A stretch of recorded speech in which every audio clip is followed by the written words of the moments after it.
começar, já que nós temos um tempinho razoável para a gente poder jogar duro, tá certo? Vamos nós. Vamos ver quem vai ler para nós, quem vai ler para nós.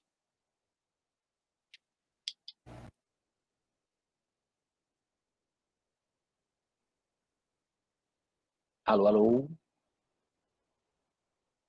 Tem alguém aí?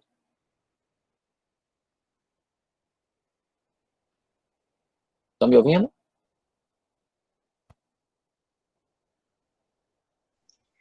A natureza humana impele-nos a justificar todas as informações, de maneira a produzir conhecimento humano, ilustrado pela cultura. Cultura científica, entre aspas, cultura comportamental e etc.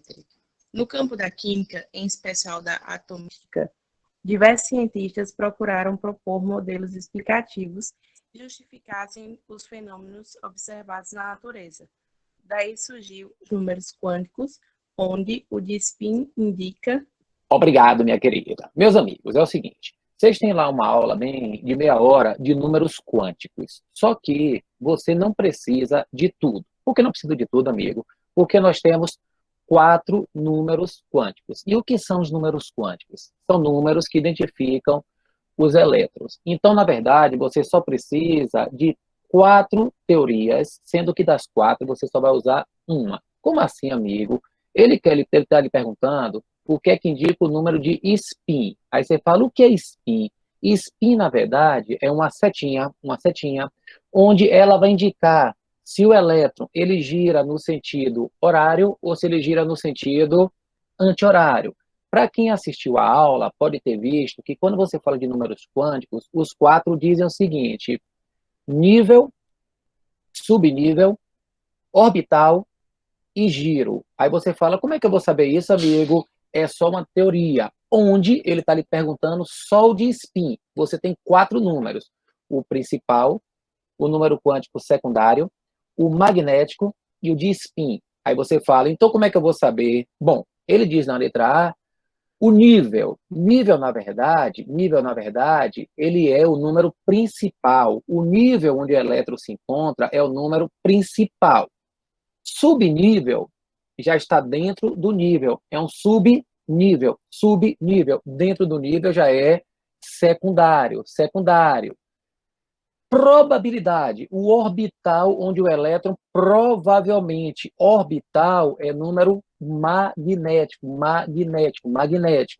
E o sentido de rotação, esse sim, que é justamente o que ele está lhe pedindo. Então, o que você precisa saber daquelas meia hora de aula, na verdade, é somente essa teoria que vai ficar gravada para você.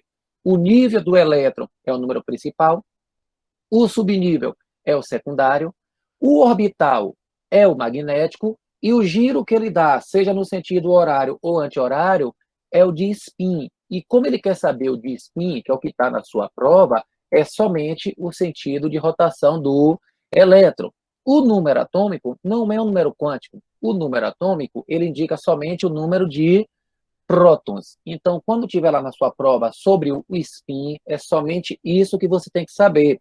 Spin nada mais é do que um giro, ou no sentido horário ou no sentido anti-horário. A rotação pode acontecer para a direita ou para a esquerda, como muita gente diz, mas o certo é sentido horário e anti-horário. Então, dos 4 números quânticos que vocês têm, dos 4, você só precisa saber um, que é justamente o número de spin, tá certo?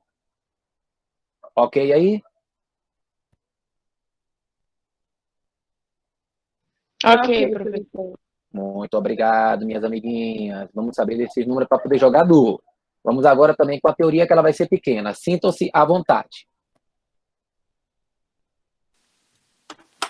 De acordo com a química quântica, para cada elétron em um átomo poderá ser associado um conjunto de valores referente aos números quânticos, que determinarão a posição ocupada pelo elétron, incluindo o orbital, assim como a orientação em que executa seu movimento de rotação. Existe uma restrição, todavia, quanto aos valores que esses números podem ter. Esta restrição é o princípio de exclusão de Pauli, que estabelece que... Muito obrigado, meu querido, obrigado. Meus amiguinhos, de novo aí, ó, daquela aula toda, você só precisa saber que o spin é o sentido de rotação, e que o princípio da exclusão de Pauli diz o seguinte: dois elétrons nunca vão ter os 4 números quânticos iguais. Por que, amigo, 2 elétrons não podem ter os 4 números quânticos iguais? Porque, de acordo com o spin, ou ele gira para a direita, ou ele gira para a esquerda, que na verdade é sentido horário e sentido anti-horário. O que é que isso quer me dizer, amigo? Quer me dizer o seguinte: se você tem o seu elétron, se um está no sentido horário, o outro vai estar no sentido anti-horário.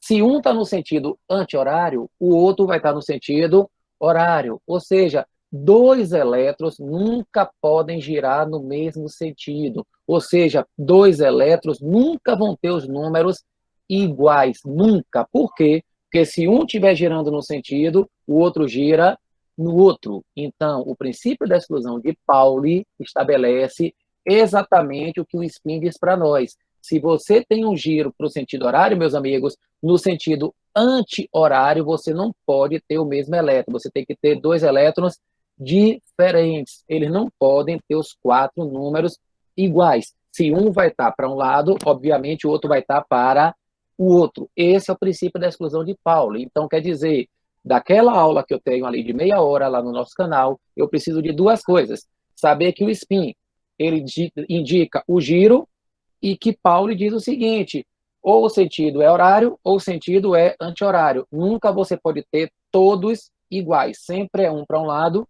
e um para o outro. Ok aí, amiguinhos?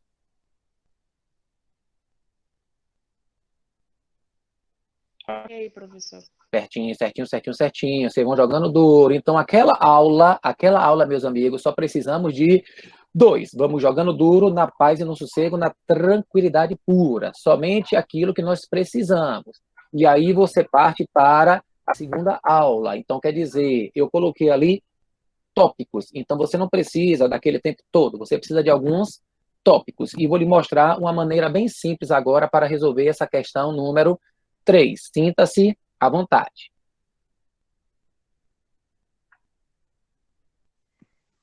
Certo elemento químico de massa molar, 14 gramas por mol, e temperaturas de fusão e ebulição, respectivamente, iguais a 209,9 graus e menos 195,8 graus. É o mais abundante no ar atmosférico, compondo cerca de 78% de seu volume e massa. Cerca de 20% do ar é constituído de gás de oxigênio e 1% de outros gases, como argônio, gás carbônico e vapor de água. Sua distribuição eletrônica é igual a 1s2, 2s2 e 2p3. O elemento que aí no texto é... Muito obrigado, minha amiga. Vejam bem, essa questão, meus queridos, vocês têm 2 maneiras de responder. Ou pelo próprio cotidiano, pelo conhecimento que você adquire ao longo da sua vida escolar, ou pela tabela periódica. A primeira seria assim: qual é o elemento químico que é mais abundante no atmosférico? O elemento que é mais abundante no atmosférico seria nosso querido quem, amigos? Nitrogênio. O nitrogênio seria o mais abundante. Depois do nitrogênio é o oxigênio, e eu já conseguiria marcar a resposta. Mas, se por algum motivo você não estiver sabendo disso, no momento que você estiver nervoso, você pode fazer assim. Você pega a distribuição eletrônica, já que ele quer saber o elemento, essa distribuição que já está aqui para você, aí eu vou fazer o seguinte: basta você fazer isso aqui, ó. Esse número de cima representa o número de elétrons, o número de prótons, que é igual ao número de elétrons quando ele é neutro. Então, eu tenho 2. No outro, eu vou pegar a mesma coisa, que também são 2, e vou somar. O outro são 3. Eu vou somar.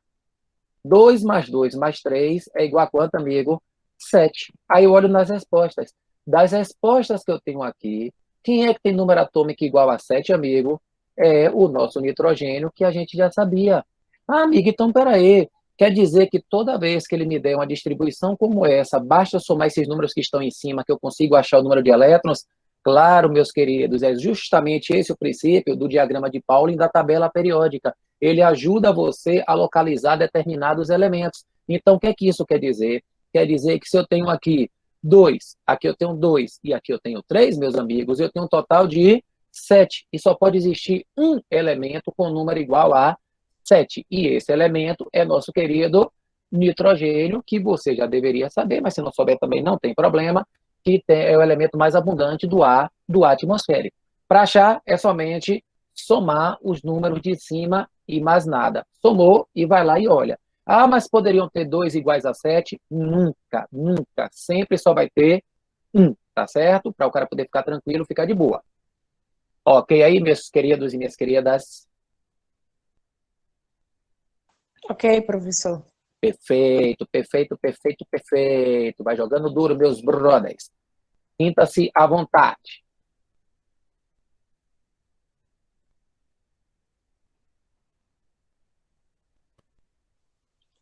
Os elementos químicos diferenciam-se pelo seu número atômico, que é o número de prótons, ou seja, cada elemento químico é formado por um conjunto de átomos que possuem o mesmo número atômico.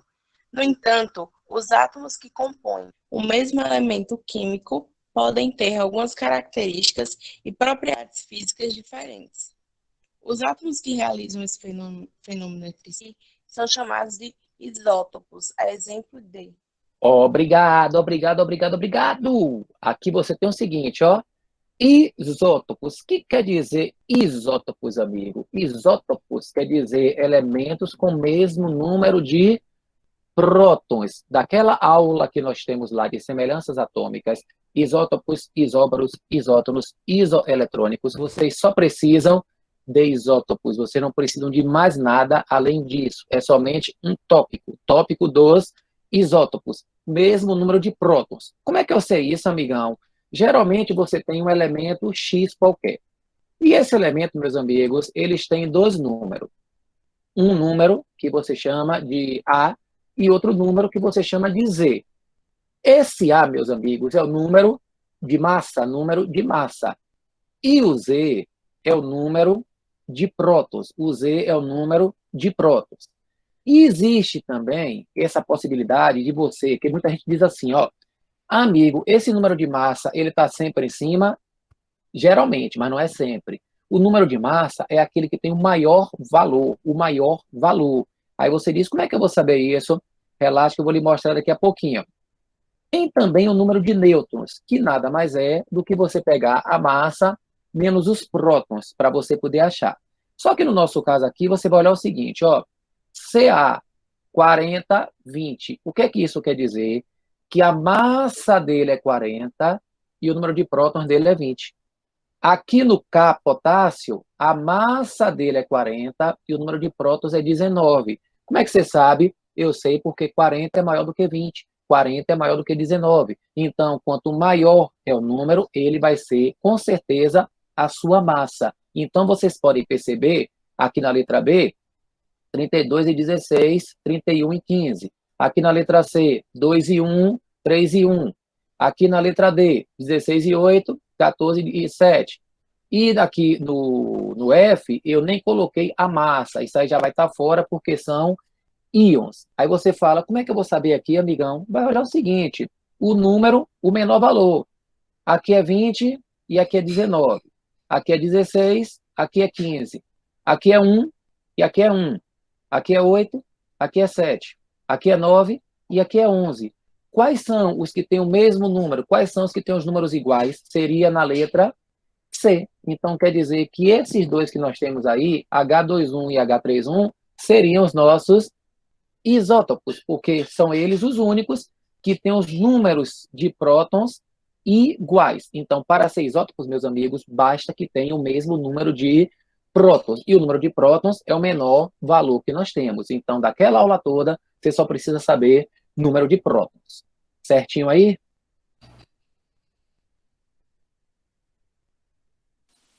Beleza. Jogando duro, meus amigos. Adoro ouvir a voz de vocês. Você não sabe quanto isso me deixa bem. Bom, tem mais um tópico aí também para a gente poder jogar duro, que é um tópico mais simples, onde você vai matar. Jogue duro.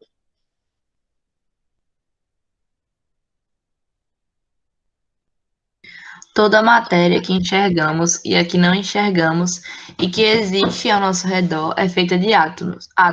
Hoje em dia, sabemos que o átomo não é a menor partícula que existe. Por isso, podemos quebrar o átomo em seus constituintes, região X, onde está concentrada praticamente toda a massa do átomo. Ele é feito de prótons, partículas pesadas e positivamente carregadas, e nêutrons, partículas pesadas sem carga nenhuma. Região Y é a região onde encontramos os elétrons, que podem ser entendidos como partículas de massa desprezível. Todas as reações e ligações químicas acontecem nessa região. As regiões X e Y são conhecidas, respectivamente, como... Obrigado, minha amiguinha, obrigado. Nada. Então, veja bem, o que é que acontece aqui, ó? O átomo, ele tem duas regiões. Quais são as duas regiões do átomo, amigo? Basicamente, núcleo e eletrosfera. O átomo só tem duas regiões, núcleo e eletrosfera. Então, quer dizer que, em cima disso, eu já elimino 3 letras. Já não pode ser a letra A, nem a letra C, nem a letra E. Só pode ser letra B ou letra D, que estão invertidas. Aí você fala, como é que eu vou saber? Vai saber assim, ó, as regiões X e Y.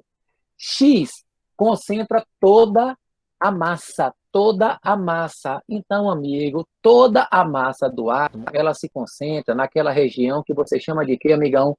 Núcleo. Então, a massa de um átomo é o seu núcleo, é o núcleo. O núcleo é a menor parte que você tem, é a porção menor, mas que a massa está concentrada. Mesmo que você não soubesse isso, eu acho que a região Y ajuda a responder a região X. Por quê? Porque ele fala que estão os elétrons. Se estão os elétrons, meus amigos, obviamente, se são elétrons, só pode ser que nome? Eletrosfera. Então, o que é que isso quer dizer? Onde tem massa, é núcleo. Onde tem elétrons, eletrosfera. Então, é uma das questões mais simples que nós temos.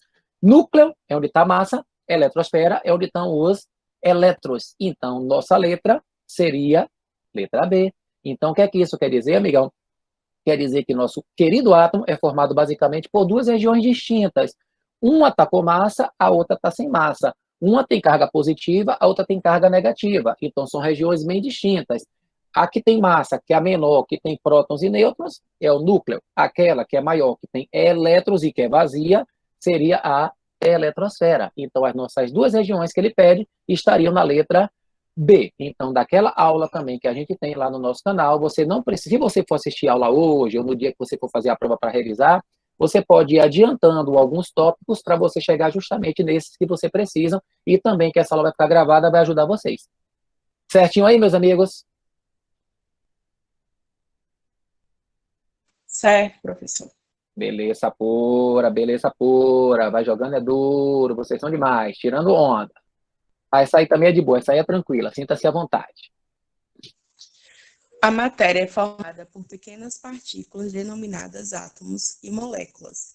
Dependendo da proximidade das partículas que a constituem, é possível determinar o estado de agregação, ou seja, o estado físico da matéria. No estado sólido, as moléculas ficam muito próximas umas das outras. Já no estado líquido, a matéria é, no geral, constituída de partículas mais afastadas. Por isso, corpos líquidos se movimentam de forma mais fluida. O estado gasoso é o que tem o maior distanciamento médio entre as partículas, em condições ambiente e, portanto, é o que tem maior movimentação, ou grau de liberdade, como ocorre no... Obrigado. Então, o que é que ele está nos dizendo? Está falando de 3 estados, sólido, líquido e gasoso.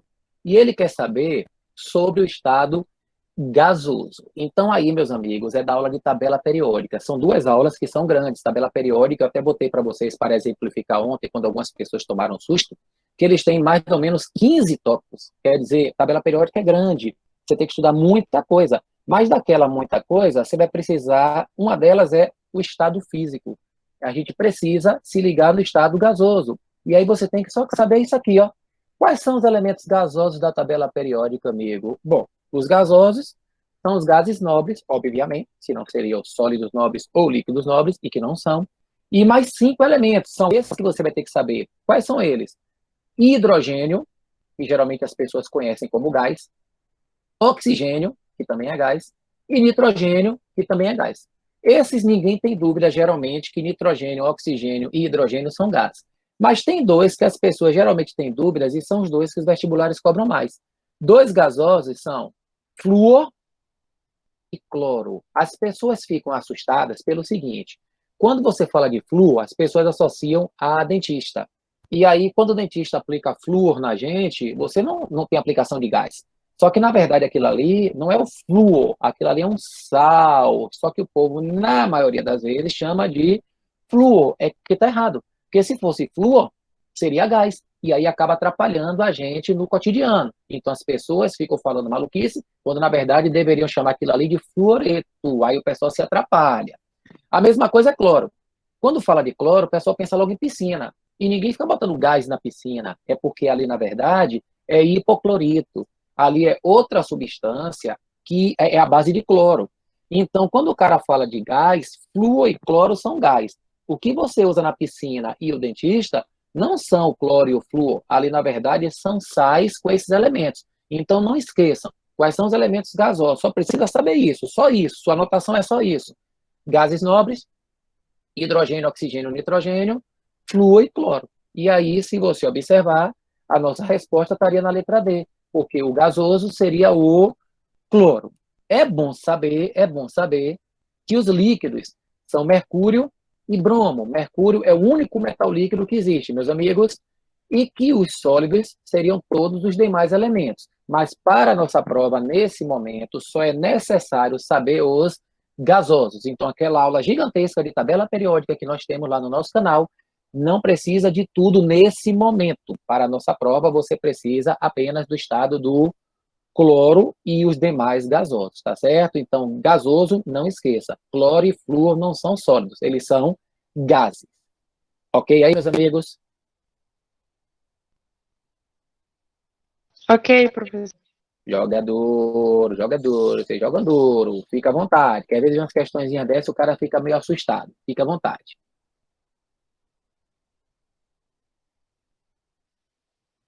Um dos elementos mais essenciais para a vida, o fósforo possui numerosas funções reguladoras em nosso corpo. Esse mineral, que é o segundo em maior quantidade no organismo, só fica atrás do cálcio. Integra a estrutura de ossos e dentes, auxilia no metabolismo muscular e do sistema nervoso, e ainda colabora como componente em muitos sistemas enzimáticos.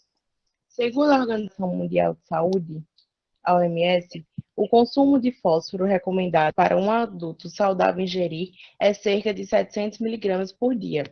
Pessoas com problemas renais devem ter cuidados com a ingestão de substância e buscar orientação nutricional antes de consumir os alimentos fontes do mineral. Esse elemento encontra-se no terceiro período da tabela periódica na família 15.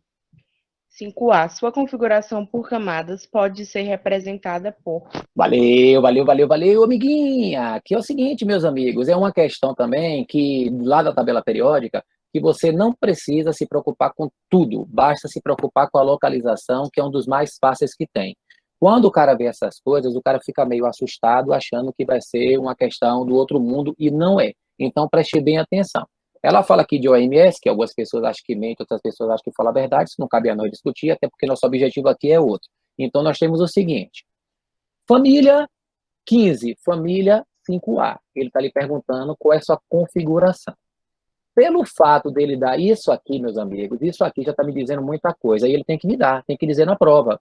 Isso aqui, 5, quer dizer que ele tem na última camada 5 elétrons. Então, se você observar, por exemplo, aqui a letra A, ela é assim, ó, K igual a 2, L igual a 8 e M igual a 2. O que é que isso quer dizer?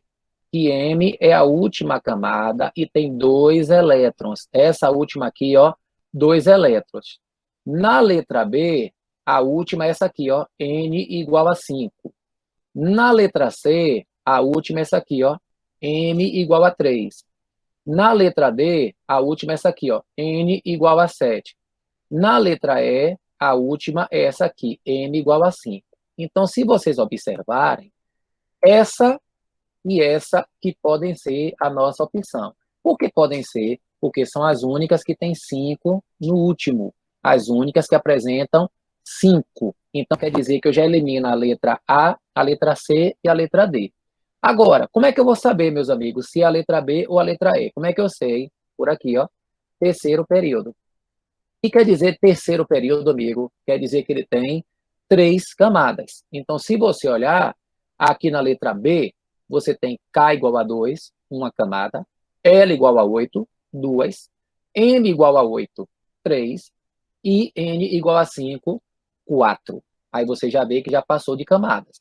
Aqui na letra E, K igual a 2, 1, L igual a 8, 2, M igual a 5, 3. Então, quer dizer que as três camadas têm que ser aqui, ó, K, L e M. Vocês têm as camadas K, L, M, N, O, P e Q. Você tem 7. Mas como ele falou terceiro período, são 3. Se são 3, só pode ser minha resposta a letra E.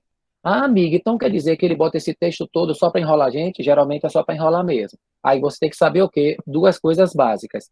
Família 5A, família 15, 5 elétrons. Se são 5, pode ser letra B ou letra E. Terceiro período, 3 camadas. Tem que ter as camadas K, L e M. Como a letra B já foi para a camada N, a letra B está errada. Só pode ser a letra E. Certinho aí, meus amigos, minhas amigas? Sim, professor. Show de bola, meus secretários, minhas secretárias, meus queridos, minhas queridas. Sintam-se à vontade. Os gases nobres são encontrados na natureza na forma de gases monoatômicos. O gás nobre hélio é formado na crosta terrestre a partir de urânio e tório, e o gás nobre radônio é originado na crosta terrestre a partir de rádio e tório, sempre por meio do processo de decaimento radioativo. Como apresentam dificuldade em se combinar com outros elementos, os gases nobres são denominados de elementos estáveis, e, por isso, são os elementos químicos utilizados como referência para o chamado. Ah, muito obrigado, muito obrigado. Então, o que é que ele fala para nós aqui, ó? Ele fala para nós que esses gases nobres são referências para quê? Como assim referência, amigo? Bom, ele fala que eles são elementos estáveis. Então, essa é uma questão bem rapidinha de você fazer lá na hora. Se eles são estáveis, a estabilidade deles se dá porque eles têm quantos elétrons na última camada, amigos? 8. Apenas o hélio, que tem 2, porque ele está ali de osado, né? Ele só tem uma única camada, que é a camada K. Agora, então, se ele fala isso, se eles são estáveis, se eles têm 8 elétrons seria o quê, amigo? Seria a regra de Rand? Seria princípio da exclusão de Pauli? Seria princípio de incerteza? Seria modelo de Bohr? Claro que não, amigo. 8 quer dizer o quê, amigão? 8 quer dizer octeto. Então, eles são estáveis, por isso que, quando criou-se, tem até lá na nossa aula também de ligações químicas, que é justamente o primeiro momento da aula da gente, quando você vai pegar ali a ligação iônica. Primeiro momento, quando você fala de gases nobres, eles são a referência para estabilidade. Por quê? Porque eles têm 8 elétrons na última camada. E ter 8 elétrons menos o hélio, eles são referência para a chamada teoria do octeto. Até porque é óbvio, 8 oct. Aí o cara já mata. Essa é mais rapidinha, mais tranquila. Certinho aí?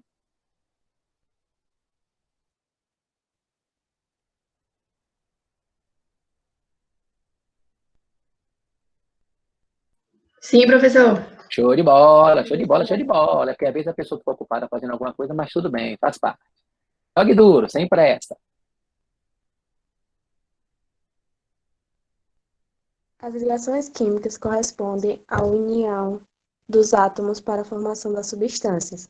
Em outras palavras, as ligações químicas acontecem quando os átomos reagem entre si.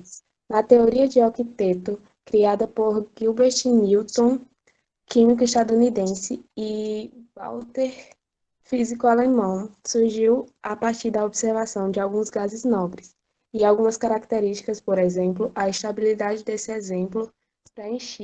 elemento preenchidas por 8 elétrons na camada de valência. Para tanto, o átomo procura sua estabilidade doando ou compartilhando elétrons com outros átomos, de onde surgem as ligações químicas. A ligação onde os átomos possuem grandes diferenças na eletronegatividade é conhecida como... Valeu, amiguinha, valeu. Você vê que essa questão já responde a anterior, né? Se tivesse uma prova igual a essa, o cara ia dizer, pô, não sei a 8. Quando fosse fazer a 9, já respondia, porque ele já trouxe a nossa resposta aqui. Aqui é o seguinte, amigos, ele quer saber aqui, qual é a pergunta dele? Grande diferença de eletronegatividade. O que quer dizer isso, amigão? O que ele quer dizer é o seguinte, quando existe um elemento muito eletronegativo e um elemento muito eletropositivo. Também é um dos primeiros momentos da nossa aula lá gravada de ligação iônica. Esse cara aqui, amigão, quer dizer o seguinte, se a diferença é muito grande, é porque um é muito eletropositivo e o outro é muito eletronegativo. A diferença é muito grande. Um é muito positivo, outro é muito negativo. Acabou minha questão. Por que acabou? Porque positivo e negativo você chama de íons, meus amigos, íons. Então, quando tem grande diferença de eletronegatividade, nossa ligação só pode ser que tipo de ligação, amigo? Iônica. Por que isso, amigão? O amigo aqui, ó. Grande diferença na eletronegatividade, ou seja, um é muito eletropositivo, outro é muito eletronegativo. Se um é muito positivo e outro é muito negativo, é porque eles vão formar íons, cátions e ânions. Íons, cátions e ânions. E se são íons, a ligação só pode ser ligação, o que, amigo? Iônica. Até porque nossa prova só vai cair ligação iônica, então você não vai marcar outra porque não vai ser a resposta, né? Para o cara poder ficar ligado. Então, veja, se tem muita diferença, um é muito positivo, outro é muito negativo. Então, são ligações iônicas. Tá certo aí, meus amigos? Sim. Sim, jogando duro. Vamos agora tirar onda, fica à vontade. A epilepsia primária é a desordem neurológica comum em cães. O fenobarbital é a droga mais utilizada pelos veterinários no tratamento de cães epiléticos. A terapia com fenobarbital deve ser monitorizada,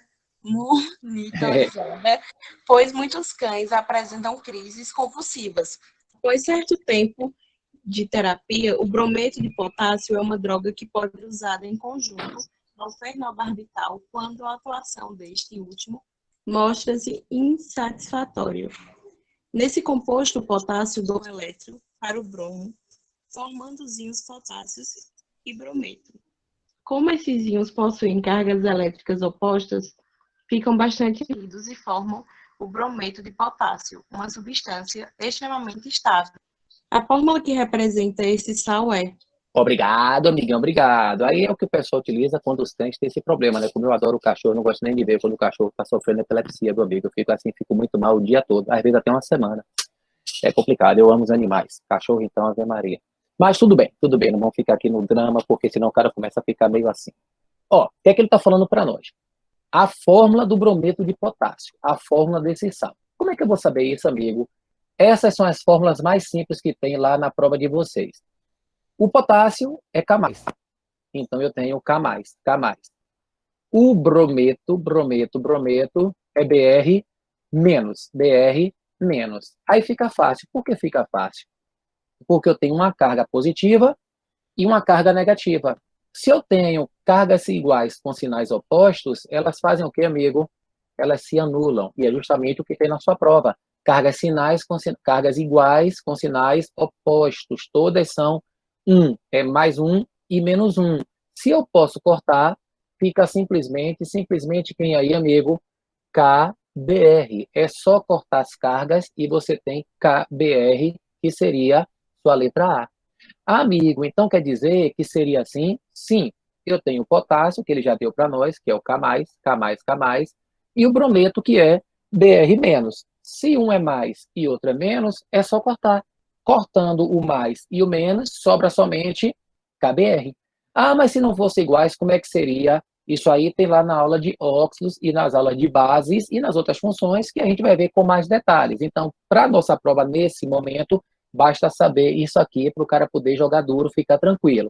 Cargas iguais de sinais opostos, é só cortar e fica de boa. Tá certinho aí? Tá certo. Sim. Beleza, meus amigos.